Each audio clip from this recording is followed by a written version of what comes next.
sum of an infinite AGP.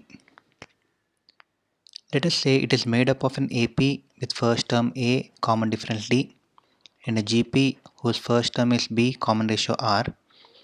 Let this common ratio be a fraction, that is, it lies between -1 and 1. We have seen that the sum of n terms of an AGP can be written as AB by 1 minus R plus dBr into 1 minus R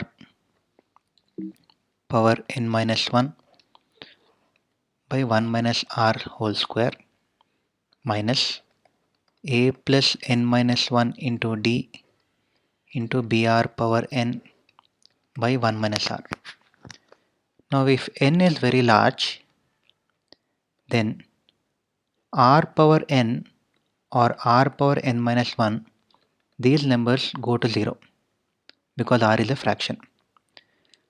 So sum of infinite terms would be AB by 1 minus R plus this part will become 0.